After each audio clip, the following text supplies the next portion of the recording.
Welcome to the PIO Podcast, a place for all things public information related for police, fire, EMS, and local government. An open forum to learn, grow, and develop your public information skills. Your host, Robert Tornabene, is a public information officer with over 10 years in the field and 27 years of law enforcement background. In each episode, we will explore different aspects of the public information officer profession. Weekly, we will delve into the field of public information by talking to other PIOs. So sit back and enjoy this episode. Good morning. Today on the PIO podcast, we have Jeff Butera. Jeff is a journalist and a media person from Florida, a journalist who attended the University of Florida, graduated summa cum laude with a degree in journalism, if I'm correct. He earned 4 Emmy Awards and had been nominated over 10 times. He earned a coveted Edward R. Murrow Award for hard news reporting. And he's worked in news stations in Florida, Alabama, Arizona, and is currently based out of Fort Myers. What I find most interesting, he's a Cubs fan, which, you know, he's in Florida. He's got a lot of teams down there, but he's a Cubs fan, so we like him. What I originally wanted to talk to you about was your book, and then a comment came up, and the book is Right Like You Talk.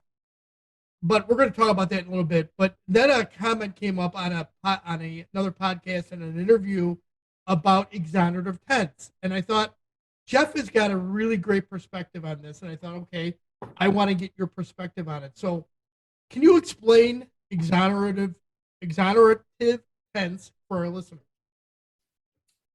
It was a term I had never even heard of until recently. But I have looked into a little bit and understand the idea behind it. I'm not an expert in it, though. It's certainly not something that I focus on in my book. My understanding is that it's a way of phrasing a narrative and a summary of what happened, where it seems as though everything is happening to a person, but they're not really the one portrayed as taking action in it. Okay, is that fair? Is that your understanding? Yes. So let's use the example that has most PIOs deal with is the officer involved shooting. Sure. So in that tense, you know, we always want to say the officer was involved in officer involved shooting because we as PIOs don't want to say the officer shot someone. Right. So in that tense, from a reporter's perspective, how could a PIO do it differently to say it the right way so that they're not being exonerative or they're not trying to listen? It's a bad situation no matter what. Mm-hmm. And the rule has always been, or what the rule has become with PIOs, is try and get out in front of things first, mm-hmm, as fast as we can. But when we try and do that and we're using exonerative tense, we're really not doing it. Well, what I would say is this. First of all, I always want to make it clear that anything that I've ever talked about with regards to my book or writing has always been directed at the journalism side. And my guide is for the reporters who are going to go on television and try to deliver the news and the information to the viewers at home. And I've always said, law enforcement has a certain way of talking. And I don't have a background in it, I'm sure there's a reason why. And you've hit on some of it already. And I don't begrudge law enforcement at all. But I've always said to the reporters, remember who it is that we're working for, who we're serving. And it's the customer, is the viewer, it's the person at home. And our goal is to try to convey succinct, concise, and the most important word, clear information to the viewer about what happened. And a lot of times that involves translating almost some of the language that is used by public information officers into what I sometimes refer to as human speak, just normal everyday conversation. And, I remind them, we have a responsibility to make sure that the facts are the same, but you don't have to use the same terminology. Excuse me, I'm fighting off a cold. Use the same terminology and language that is used as long as the facts are the same. You're trying to convey this information clearly, concisely, and succinctly. What I would tell public information officers is look, you got to do what you have to do in terms of your job. And again, I'm sure there's a reason that the language is used that you used. But if the goal is to try to inform the public, being more clear and concise is probably a good idea. And there are things about, I mean, even the term officer involved shooting, I don't tend to use it because I don't find it to be the clearest way to indicate what has happened in a particular situation. Yes, an officer was involved. By definition, that is factually correct, but it's not the full sense of what happened. You have to be very clear about what has happened, and that should be the goal. You know, and I know that very frequently we as PIOs are, a lot of times we are trying to get the word, out. And I know often enough we have gotten into the field of trying to protect the agency's image. And one of the lessons that we're learning as we've moved forward in this profession and we've had more journalists jump into the field is we're finding that we have to talk not to the media, but as you say, to the public. Mm-hmm. And we're doing that more and more, especially with the use of social media and, you know, broadcasting our own stories first. And in a sense, sometimes bypassing the news media. Correct. The goal is to try and get directly to the public, but we still throw the cop speak or that jargon into it in our way to try and put that image into the best perspective. And we tend to lose people because then it's that defensiveness that we're putting out. And I've seen this in Chicago, especially recently, where our superintendent, who is from Dallas, Texas, who has been our superintendent now for over a year, he's very confrontational with the news media. And believe me, the media has a reason to ask confrontational questions because they don't get the answers that they want. And then the public is extremely worried about what's going on in Chicago. To come to Chicago right now as a tourist, I really wouldn't suggest it. It's not a safe area for tourists to be in. And you know, when you ask a superintendent a question, and he looks at him and goes, "I don't know what you mean by that," and it's really confrontational. So I guess where I'm going with this, Jeff, is we as PIOs, we need to write a lot more like we talk. And that's why your book, when it came out, it caught me as this is kind of the way that we as PIOs need to speak a lot more in the way we write and in the way we talk. So what can people find in your book? Well, I mean, I think the first thing that comes out is the same reason that I preach the idea of write like you talk for people in my industry would be the same reason that it would be beneficial to those in your industry if you're going to try to talk directly to the viewer, which is if you're trying to get somebody to connect to you and trust you as a source of information and want to listen to you, you should speak their language. You should have respect enough for them to speak their language. One thing I always tell people in my industry is, why on earth are we asking people to watch our channel, spend time watching the product that we deliver, and then forcing them to learn some sort of invented TV news language with all the cliches that we use in TV news for some strange reason, and all the weird, verb tenses and things like that a lot of people have adopted? Why are we forcing people that we're trying to get to do something to learn our language? Have enough respect for them. Just speak their language. Second of all, people want to feel like they're in a conversation. Even if they can't talk back to you, they want it to feel like a conversation. That's what feels most natural and normal. And what I always tell people is, even though you can't normally see the person who's watching you, you should envision them. You should picture them being there. You should picture them almost standing right next to you and talk directly to that person that you're imagining. And it will come off a lot more conversational that way if that's the way that you approach it. And the last thing I would tell people in the TV news business, and it probably applies to PIOs as well, is when you talk conversationally, it's a lot easier to just talk. When you're speaking with terminology and verbiage and language that's kind of not normal to your tongue, it's a little difficult to sometimes get out, and you're just not going to sound like a human.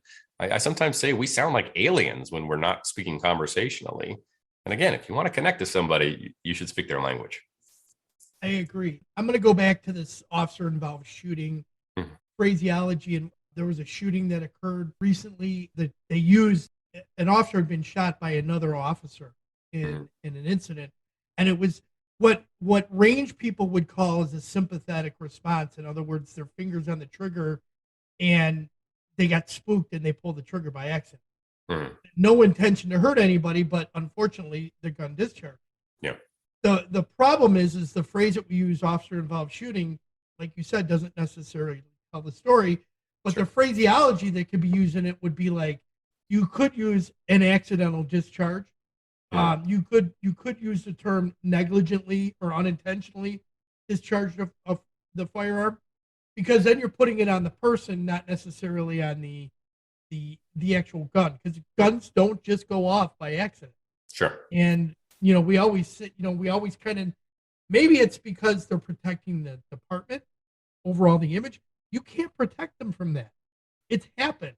So it's, why go through the effort to put up the falsehood is kind of my opinion right now. I mean, my opinion, and this is definitely my opinion here, but I would say that the public as a whole is very understanding and they get that things happen. And if you just level with them and explain exactly what happened, I think you're going to be better off than if there's sort of a subterfuge that's kind of in the way.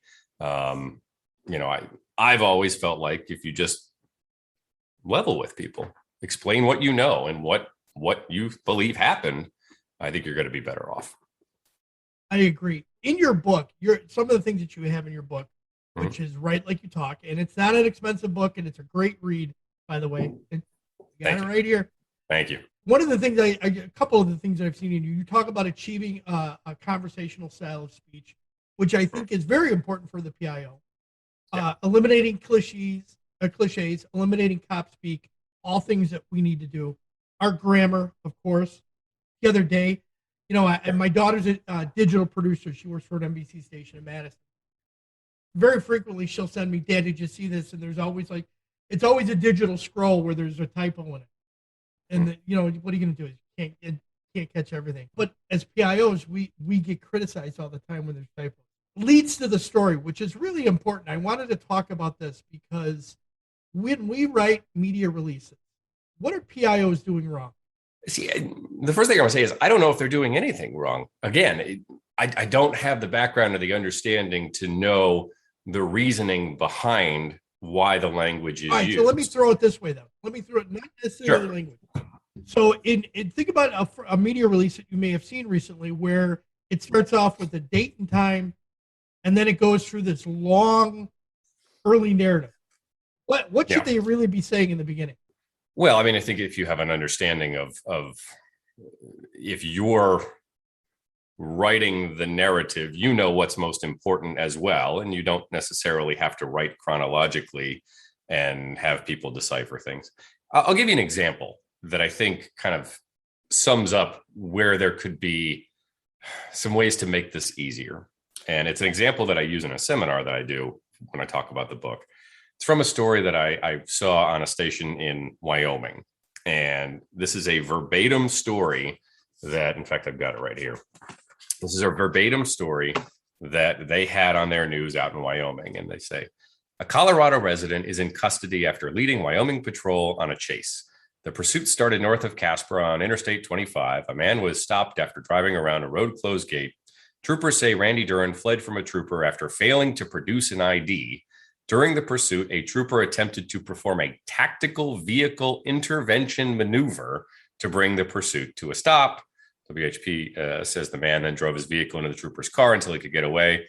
The man was eventually stopped by spike strips and took off on foot, and he's facing some charges. The sentence that I think really stands out to me in there is a trooper attempted to perform a tactical vehicle intervention maneuver. Now, I'm not in the newsroom, but I can almost guarantee that what happened was the Wyoming State Patrol put out a news release in which the verbiage was used, a tactical vehicle intervention maneuver. somebody who was writing that story didn't know what it meant, because I'd say 95% of the public doesn't know what a tactical vehicle intervention maneuver means. But they thought to themselves, I don't want to be wrong. And if they're saying it, then they're not wrong. So I'll just say it too. The problem is, who did you serve? The viewer at home has no idea what that meant. And it's not on them to go Googling it. So what I always instruct the people in my industry is, using this example, is to say, okay, remember who the customer is. It's the viewer. They shouldn't have to do the work. You should.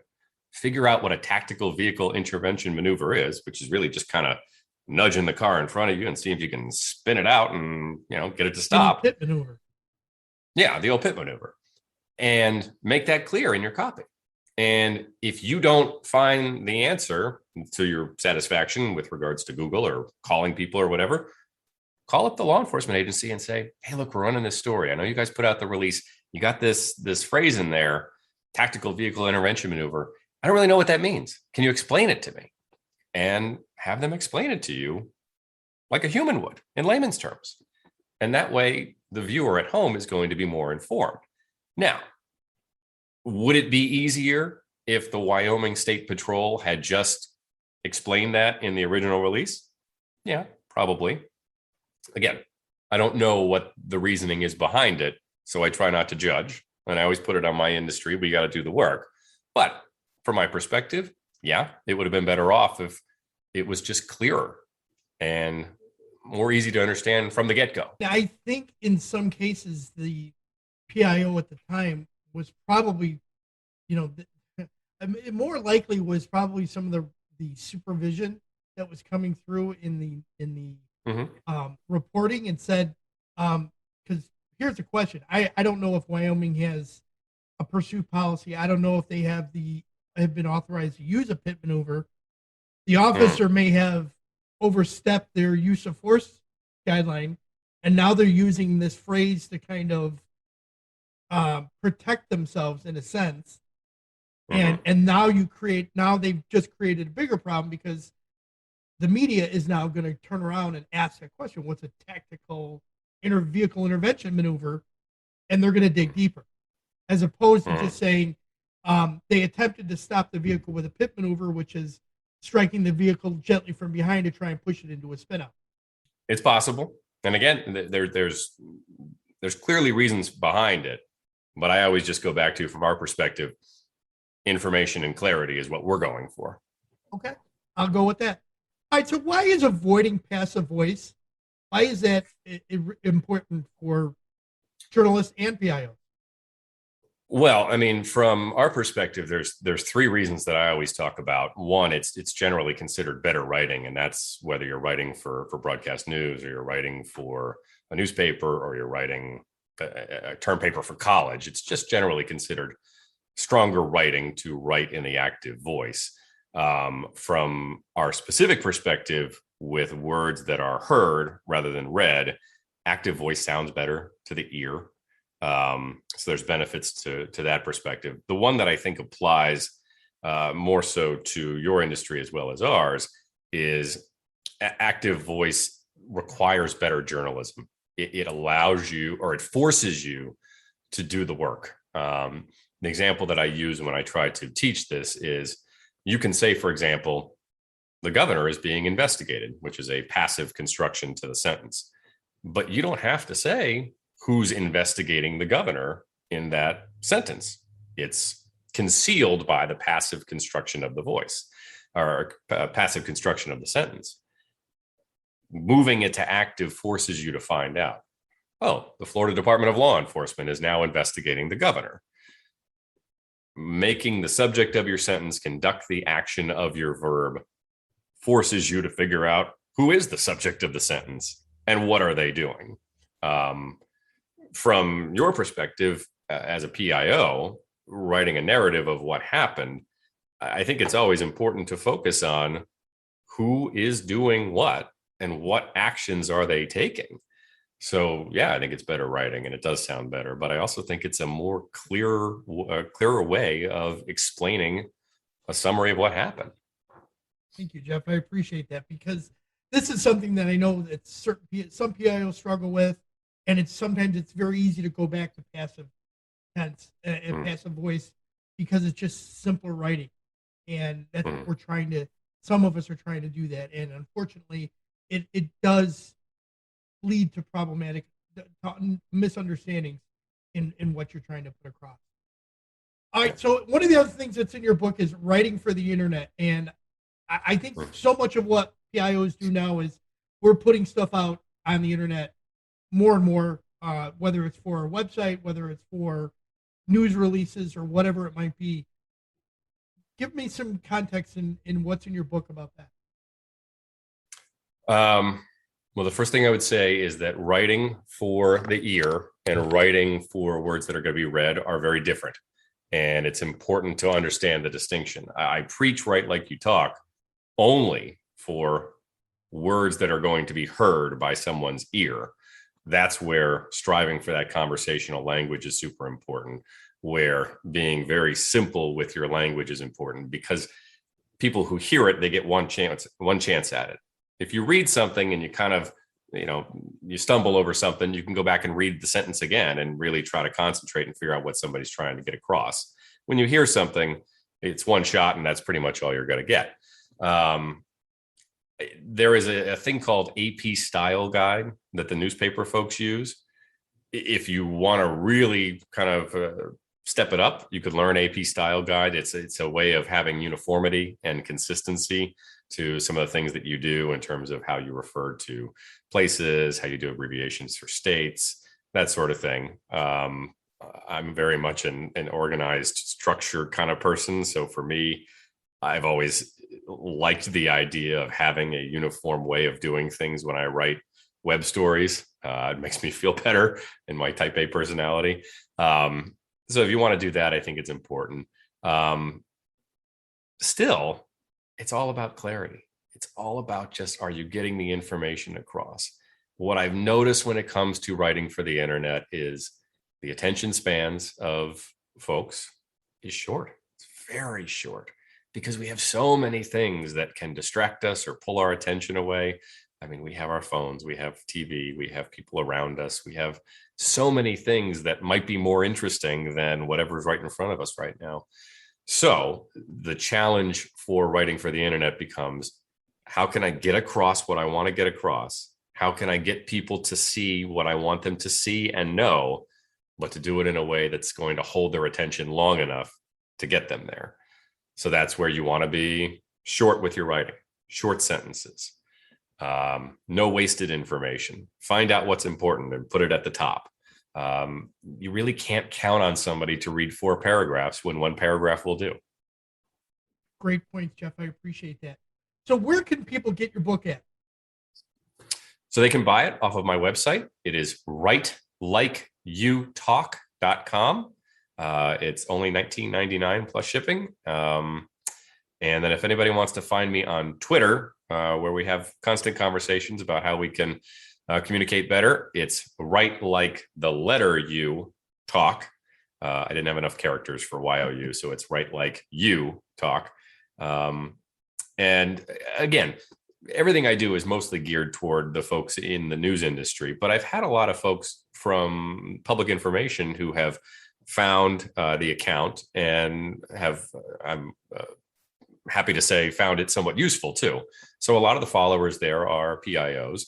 What it's also kind of led to is good conversation about how we can do our jobs better and work together better, because I've gotten a lot of good comments in response to some of the things that I posted from PIOs saying, yeah, but understand this and that sort of thing. And it's led to good conversation. And I think that's super important, in this world where everybody just wants to yell at each other. Having a conversation about how to do this better is important. And understanding it at the end of the day, a lot of the goals that we have are the same, exactly, which is informing the public of things that we believe matter. And that's worth talking about. I agree. And that's, when I found you on that website, or on their Twitter account, I'm sorry.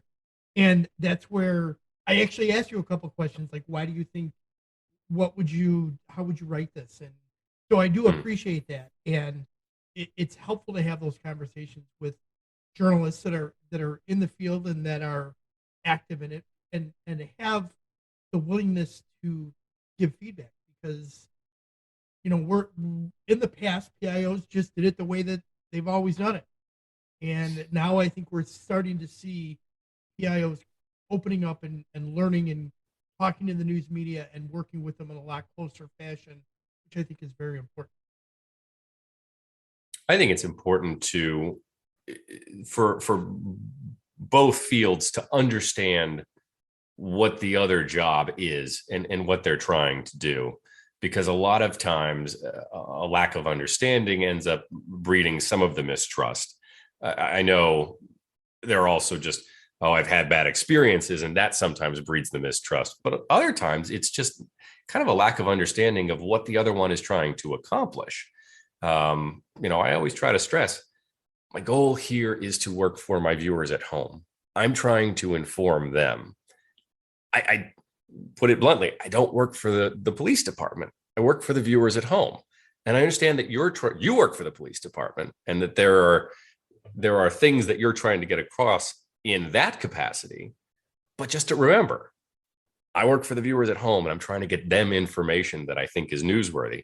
And sometimes they're not the same goal, but information and informing the public is the same goal. Right. All right, so let's lighten this up a little bit, Jeff. Let's go to some real quick rapid fire questions. Okay. Your favorite drink of choice? Cherry Coke Zero. I'm not at all an alcoholic drinker. I usually have that's why one cocktail a year. That's why I say favorite drink of choice. I mean, some people coffee. It all depends. Cherry Coke Zero. Chocolate or vanilla? Chocolate. Favorite food? Pizza. I'm going to ask this: New York style? Or I'm really not choosy. Believe it or not, I only had Chicago style pizza for the first time a couple of years ago. My mom is from Chicago. That's my connection to Chicago. And I've taken my wife and daughter up there a couple of times. And last time we had Chicago style pizza, which was great. But I'm really not choosy. Pizza's pizza. I like that. What is a must-read book in your mind besides yours? Band of Brothers, The Boys in the Boat, Unbroken. Some good books there. Yeah. If you could meet one person, living or dead, who and why? Probably Billy Joel. I'm on a Billy Joel kick. I got a 3-month trial of Sirius Radio, and they've got the Billy Joel channel. And I just find him fascinating. I think he's a really interesting guy. I'd like to pick his brain. Awesome. Anything you'd like to add, Jeff, before we end it? No, I don't think so. And if people would like to reach out to you, how best could they do that if they want to connect? You can find me on Twitter and talk to me there. If you want to email me just to have a private conversation, feel free to do so. I'm at jeff@writelikeyoutalk.com, and feel free to reach out if you want to talk. I'm not afraid to talk about this. It's important. And I will add all that into the show notes. So thank you very much, Jeff. Great. I appreciate you for coming on the show. Happy to do it. You. Have a good day, Thank sir. You Best to your wife. Thank you. And that's Jeff Butera, episode 45. Thanks for coming on the show, Jeff. We hope you enjoyed this episode. If you would like to contact the show, please email us at thepiopodcast@gmail.com. Be sure to subscribe to the podcast to get notified of the latest episode. If you are listening on a platform that allows reviews, please give us a review. We appreciate any review, good or bad. It helps us improve on each episode. Until next time, be safe.